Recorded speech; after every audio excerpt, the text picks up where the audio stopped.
இன்னைக்கு நம்மளோட ஸ்ரீ கிச்சனில் சாக்லேட் பேன்கேக் எப்படி செய்கிறதுன்னு தான் பார்க்க போகிறோம். ரொம்ப ஹெல்த்தியான பேன்கேக், வாங்க எப்படி செய்கிறதுன்னு பார்க்கலாம். அதுக்கு வந்து இங்கே 2 கப் அளவுக்கு ஆட்டா எடுத்திருக்கேன்.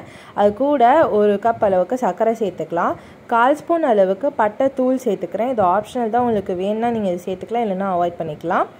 அதுக்கப்புறமா 1/4 ஸ்பூன் அளவுக்கு கோகோ பவுடர், 1 ஸ்பூன் அளவுக்கு பேக்கிங் சோடா சேர்த்துக்கிறேன். கோகோ பவுடர் 1/4 ஸ்பூன் சேர்த்துக்கிறேன். அதுக்கப்புறமா வந்து 1 சிட்டிகை உப்பு, 1/4 ஸ்பூன் அளவுக்கு காஃபி பவுடர் சேர்த்துக்கிறேன். இது எல்லாமே வந்து ஆப்ஷனல் தான். உங்களுக்கு சாக்லேட் ஃப்ளேவர் பிடிக்காதனா கூட நீங்கள் வந்து கோகோ பவுடரை கூட வந்து எக்ஸ்க்ளூட் பண்ணிடலாம் இதில். அதுக்கப்புறமா கொஞ்சம் கொஞ்சமாக பால் சேர்த்து இதில் வந்து நீங்கள் நல்லா மிக்ஸ் பண்ணி தோசை மாவு பதத்துக்கு வந்து மிக்ஸ் பண்ணி எடுத்துக்கணும். எனக்கு வந்து கிட்டத்தட்ட 1 கப் அளவுக்கு பால் தேவைப்பட்டுச்சு. இந்த மாதிரி நல்லா மிக்ஸ் பண்ணிவிட்டு கொஞ்சம் கொஞ்சமாக பால் ஊற்றி மிக்ஸ் பண்ணிக்கோங்க. நம்ம ஒரேடியாக ஊற்றிட்டோம் அப்படின்னா ரொம்ப தண்ணி ஆகிடும்.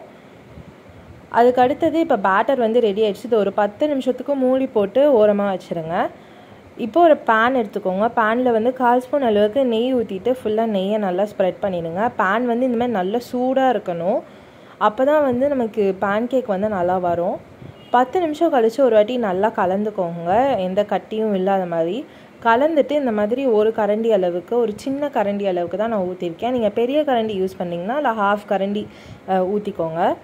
ஒரு பேன்கேக்கு 1/2 கரண்டி மாவு வந்து ஊற்றிக்கணும். ஊற்றி இந்த மாதிரி நல்லா பபிள்ஸ் வந்ததுக்கு அப்புறம் தான் வந்து திருப்பி போடணும்.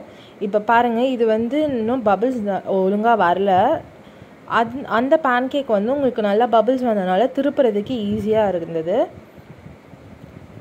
இது மாதிரி சுற்றி பபிள்ஸ் வந்து அதுக்கப்புறம் தான் நம்ம வந்து இதை திருப்பணும். திருப்பி இதுவும் வந்து வேகிறதுக்கு ஒரு நிமிஷம் தான் ஆகும். இப்போ அதை வந்து ஒரு பிளேட்டுக்கு ட்ரான்ஸ்ஃபர் பண்ணிடலாம். நான் இங்கே வந்து ஒரு 4 பேன்கேக் இந்த மாதிரி சுட்டு இப்போ எடுத்து வச்சுட்டேன். பாருங்கள் எவ்வளோ சாஃப்டாக ஃப்ளஃபியாக இருக்குது அப்படின்னு. இதே ரெசிப்பியை வந்து நம்ம ராகி மாவுலேயும் செய்யலாம். ஆட்டாக்கு பதிலாக ராகி மாவில் வந்து நம்ம சேர்த்து செய்யலாம். அதுவும் இன்னும் ஹெல்த்தியாகவும் இருக்கும். இப்போ இதை வந்து சர்வ் பண்ணுறதுக்கு சாக்லேட் பேன்கேக் அப்படிங்கிறனால நம்ம சாக்லேட் சிரப்போ அப்படி இல்லைனா வந்து சாக்லேட்டை மெல்ட் பண்ணி கூட நம்ம ஊற்றி சர்வ் பண்ணலாம். நான் என்கிட்ட வந்து சாக்லேட் சிரப் இல்லாதனால நான் ஹனி ஊற்றி தான் சர்வ் பண்ணுறேன். ஹனி ஊற்றிட்டு நீங்கள் வந்து சர்வ் பண்ணிங்க அப்படின்னா சூப்பரான சாக்லேட் பேன்கேக் ரெடி ஆகிடும். பாருங்கள் எவ்வளோ சாஃப்டாக இருக்குதுன்னு. இதை கண்டிப்பாக உங்கள் வீட்டில் ட்ரை பண்ணி பார்த்துட்டு எப்படி இருக்குது அப்படிங்கிறத கமெண்ட் செக்ஷனில் சொல்லுங்கள். இந்த வீடியோ உங்களுக்கு பிடிச்சிருந்தா மறக்காமல் ஸ்ரீ கிச்சனை சப்ஸ்கிரைப் பண்ணுங்கள். தேங்க்யூ.